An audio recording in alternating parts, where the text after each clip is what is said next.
Phil Etchells, Aquinas College, candidate number 8289. Phil, I'd like you to observe the clip and talk to me, identify the performer that you're talking about, identify their strengths and weaknesses, a major weakness, design an action plan, and where you can, link in relevant theory links. Okay, good luck. So from watching the clip, I'm going to analyse number 8 of the red and yellow team, and he's a striker for that team, and also going to analyse his strengths and weaknesses. And the first skill strength that I noticed he had was his first touch control, because 5 times in the clip he controlled it with his foot, once with his chest and once with his knee. And I thought this was a strength because he had his knees bent and he had his arms out to the side for balance. And having his knees bent, he lowered his centre of gravity, and that was because the lower the centre of gravity, the more stable and balanced the performer is. And also he kept his eyes on the ball all the way onto his body. So when he controlled with his chest, he leant back, cushioned the ball with his chest, and then with his foot, he brought his foot back at the same speed as the ball, and then used his side foot to control it. I thought, and this is really useful for his team because obviously his teammates, knowing his first touch is a strength, they can support his attack. So he's holding up the ball for them; they can come and support and join the attack. Also, I noticed that another skill strength was his short passing, and this was because 7 times I noticed in the clip he played a nice short ball into a teammate, or he played a short through ball in behind defenders. I thought this was a strength because he had his standing leg planted next to the side of the ball. He had his foot in a 90-degree firm L shape, struck through the midline of the ball with the side of his foot to get maximum power, so he didn't give any of his passes away. And also, again, he had his arms out for balance and looking at the ball and looking where he was passing. Also, I thought another strength of his was his dribbling ability, and this was because I think I noticed 4 times it was in the clip he took on a player, beat his man, and this is because he had his knees bent out for balance, his arms out to the side also for balance, but to hold his opponents off and protect the ball, and he put himself in between the ball and his opponents, obviously, to protect the ball. And he had his head up this time, which is important to see where he's being aware of where his opponents were, but it also it sort of links to the fitness strength of his upper body, because he tends to his upper body muscles such as the pectoralis major, upper and lower trapezius, biceps, triceps, brachii, as well as his core muscles such as the internal and external obliques. And this is really useful to take the force of the opponents run into him and hold them off. Having dribbling in football is a really useful ability, especially for a striker, because he can turn his man, take them on really quickly, and turning them is linking also to like selling them a dummy or a feint.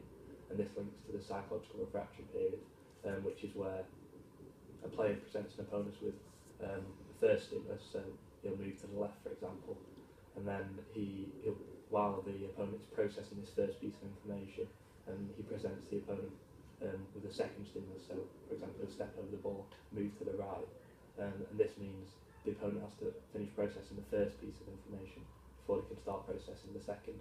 And so this will cause a delay, and the time difference is the PRP, and it gives an advantage to the striker because the next time the defender has to anticipate which direction he'll move in.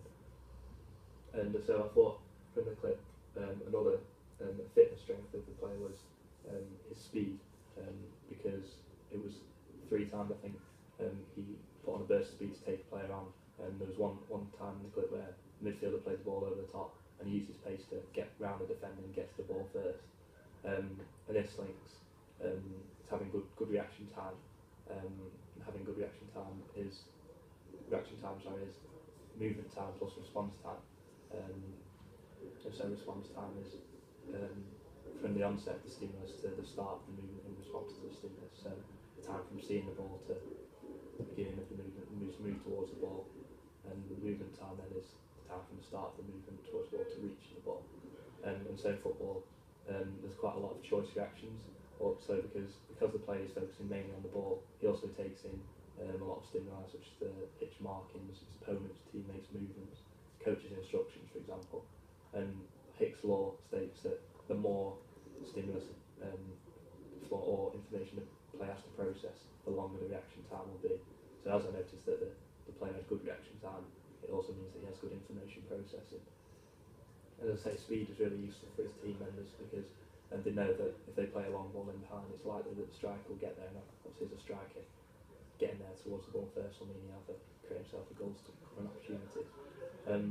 Having speed, I think, also links to the fitness strength of having explosive strength in his legs, and obviously he can get off the mark really quickly and accelerate towards the ball to reach it first. And explosive strength is the ability to expand maximal energy in one or a series of short, high intensity movements.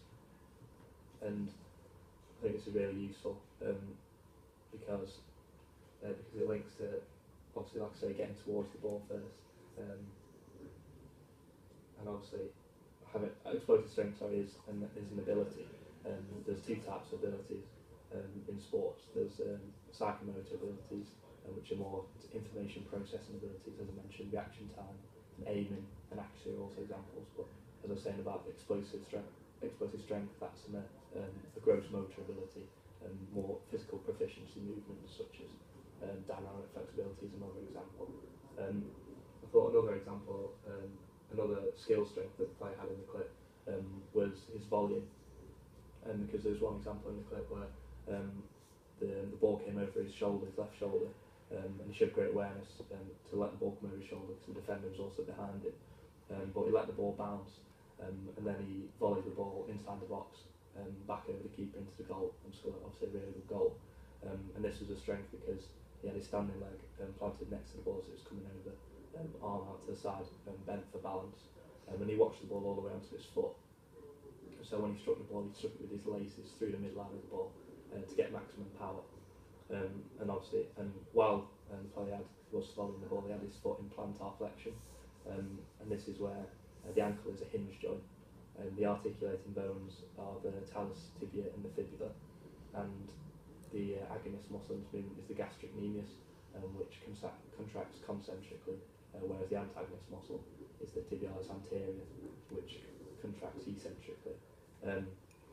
However, I noticed that a skill weakness that the player had was his long-range shooting, because there's two examples in the clip where he's outside the box and he hit the ball over the bar, whereas I think it would have been much better for his team if he'd played the ball out wide to a winger and got himself in the box so he could get across it. As I said, because his volume was a strength, he could have adjusted his body to maybe if he'd bounce the ball in to get a shot away. But his skill weakness was his long range. One of his was his long range shooting, and because I thought he had his foot planted too close to the side of the ball, so he didn't get a clean strike on the ball. And because he had his weight he was leaning back, he didn't have his weight over the ball, so when he struck the ball, he struck it below the midline and off centre, which meant the ball was already rising, and so he couldn't get a clean strike on the ball.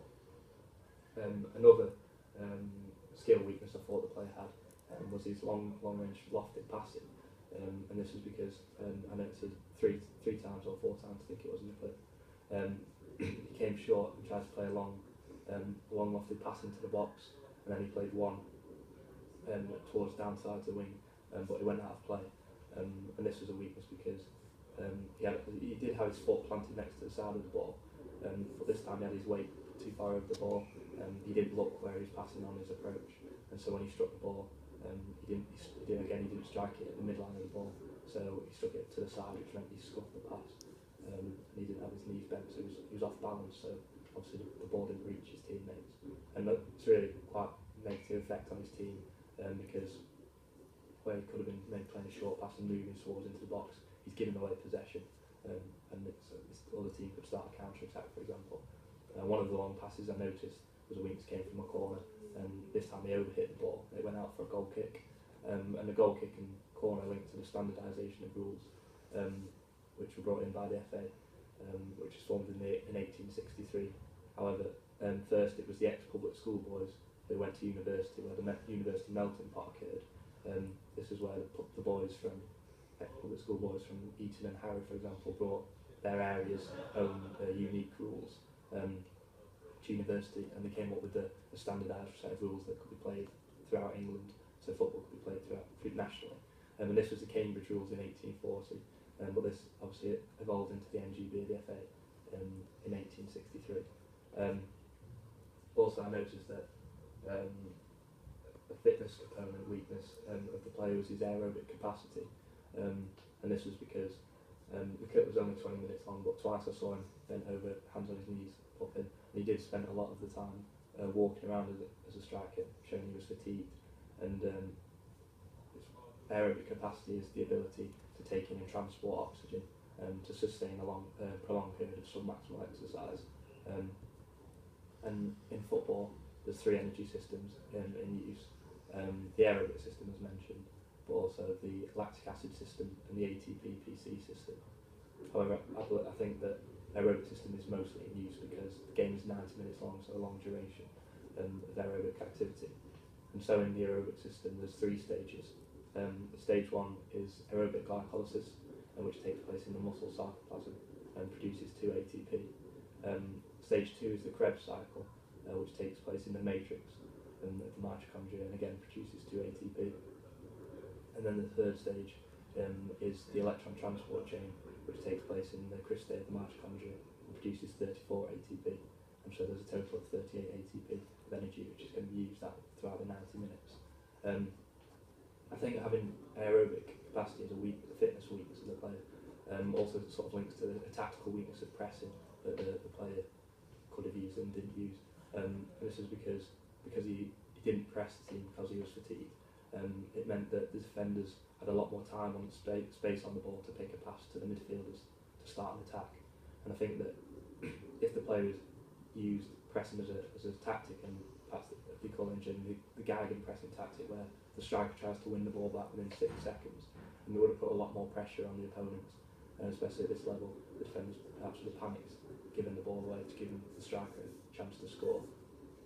However, one of the tactical strengths that I noticed the player had was his movement and position, because as a traditional number 9, he'd come in short, offer himself to the midfielders to hold the ball up so they could join in the attack, and also he'd pull wide off into the wing and then run across the back line using blindside runs. So he'd run outside of the field of vision of the centre backs, so they had a tough goal to make, whether they'd turn to follow the striker, which would give the oncoming midfielder time, or they'd go to the midfielder and let the striker go out of the field of vision. And this is really a tactical strength for the striker's team, because it creates a lot more space and time for his team to perhaps create a scoring opportunity. I thought, to prioritise the major weakness, I thought his long lofted passing was it. I thought this because, as I said, 4 times in the clip, he gave the ball away. He had 0% completion rate of his long lofted passes, and this was because, and this was a real weakness for his team, because he gave the ball away to the opponents and they could perhaps start counter attack. And so the coaching point of the long lofted pass should be on the approach, look where the area you want to pass to, plant your standing leg next to the side of the ball, about a foot to the side, and bend your knee slightly for balance. Also have your arms out to the side bent for balance. But when striking the ball, you should have your foot in a firm 90-degree L shape. Strike the ball with your instep just below the midline of the ball to get maximum power, but below just to get that height so it'll reach your teammates. And so to test this player's major weakness, I'm going to use video analysis, and this is going to involve me watching his last game and working out his long lofted pass success rate, and then so I have a baseline there to compare to after the 6-week programme. And I'm going to use video analysis instead of a practical test, because some players suffer evaluation apprehension, which is where they perceive that people are watching and judging them, especially if coaches, role models are watching them. This causes an increase in arousal, poor attentional control in players, especially with low state confidence or low self-esteem, and it causes them to choke in their performance. However, it does cause some players to perform better under these conditions. And so before obviously the plan is a 6-week programme, and this is the mesocycle. And mesocycles are between 2 and 6 weeks to allow enough time for the changes to occur. And this 6-week programme will fit into his macro cycle of the player's whole season. However, the programme is also going to be very specific to the player, targeting his major weakness, because the drills, the coach feedback, the timings, the frequency, all going to be specific to the player at the college level. And college level links to the sports development pyramid, which has 4 stages. So the first stage is the foundation level, which are school children trying a variety of sporting activities. The The second stage is participation level, which is playing a lot more for the fun and health benefits of sport, such as an after-school football club. And also the third stage where this performer is at is the performance level. There's a lot more focus on winning at this stage, regular training and coaching, and players will perhaps represent the county or district. And then the final level that this player perhaps would aspire to progress to is sporting excellence, which is where players receive world-class coaching and world-class facilities. And there's a lot more focus on performance, lifestyle advice, sports nutrition, sports science and psychology. And so players will represent nationally or internationally, for example, playing for England football team. And so before the 6-week programme starts, I'm going to have the warm-up session, obviously, and this has the aim of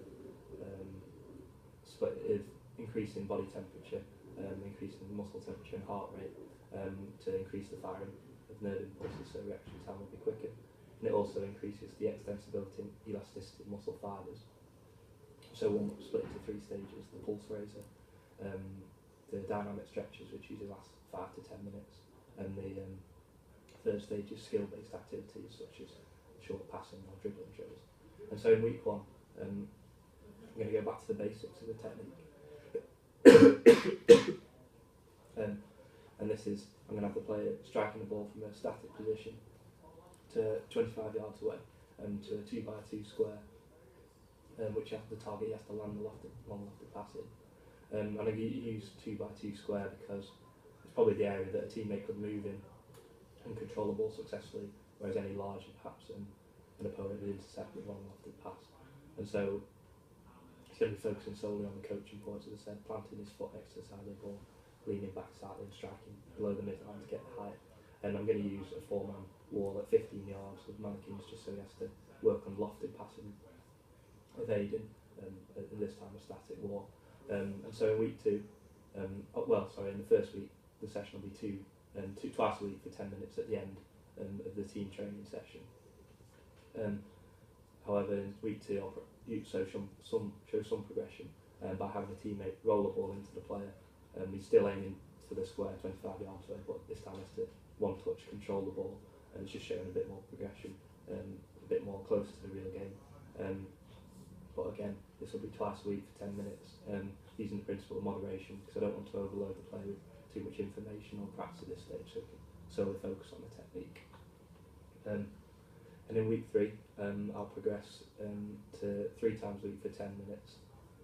But this time I'll have 3 boxes, numbered 1, 2 and 3, 1 out to the left, 3 to the right and 2 in the centre. Still 25 yards away, but the progression this week will be the boxes will go down to a 1 by 1 yard square. So it has to be more accurate in his passes. And so he'll control the ball as the teammates fed him with 1 touch, and then the coach will shout a number, and he has to land the ball in one of these squares. And this is just showing some adjustments, so he'll have to adjust his body shape when he's hitting to the left or the right. In week 4, I'll show some progression. And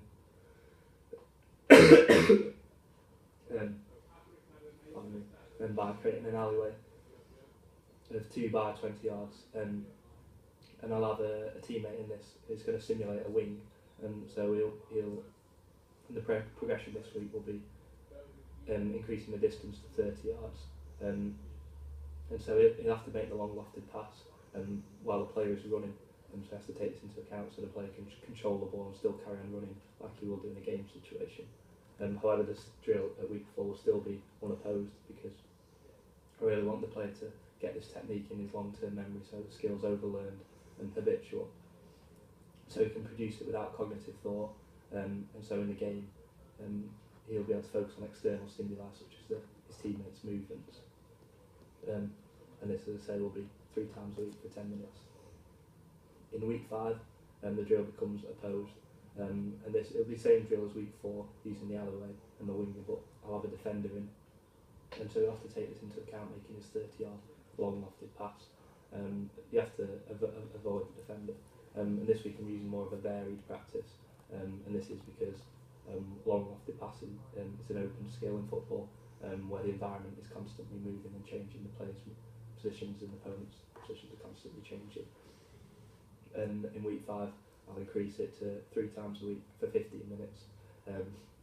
But also I'm thinking throughout the programme the coach will have to use a lot of positive feedback, and this is because obviously the drills are quite repetitive, but he needs to, because the learners in the associative phase of learning, positive feedback is really useful in this stage and the cognitive phase to strengthen SR bonds and increase motivation and increase self-esteem. And so in week 6 I'm going to finally progress to a game, a small-sided game. The session will be 3 times a week for 20 minutes, and this is because I'm using the overload principle now to really work the body and play his body harder and increase the intensity of the sessions. The end zone game will involve a 30 by 30 yard square with 2 end zones on the side, which is again like similar to the alleyways in week 4 and 5, and their teammate will be in one of these end zones. Pardon me. And so the 4 by 4 players have to make 5 successful short passes in the square, and then make 1 long lofted pass to one of the end zones to score 1 point. And obviously the team with the most points after 20 minutes will win the game. And in the session 2 of this week, I'll increase it to 8v8 in the same 30 by 30 yard square, and then in the final session of the programme I'm going to increase it to 11 aside in a half a size pitch to really get it as close as I can to a game situation. And so I'm using the game in week 6 because a lot of team players, footballers especially, have the type A personality, and this is where performers are very competitive, like to win, like to work very fast, and they're quite outgoing, but it also means that some of them are prone to stress. And so I also think it's really important throughout the programme that the player remains focused and obviously on the techniques and the drills, and this links to the cue utilisation theory, because it states that a player with too low arousal and will have too wide an attentional field, so he'll be taking too many stimuli, the crowd, the pitch markings, and he'll miss the relevant cues such as teammates' movements. At too high an arousal level, and the attentional field will be too narrow, and so he'll only be focusing on one stimulus. He'll again miss the relevant cues, and when this leads to hypervigilance, so for example, if an opponent came and kicked you, you'll only focus on trying to get them back. And so at the optimal arousal level, the attentional field is the correct size, and you're selectively tending to the relevant cues, discarding the irrelevant cues, and so the performer is performed at his optimum level. And so finally, after the 6-week programme, I'm going to retest using video analysis again to work out his pass completion, long lofted pass completion rate in his next game, and hopefully if the programme has been a success, it'll be higher than his baseline measure at the start of the programme.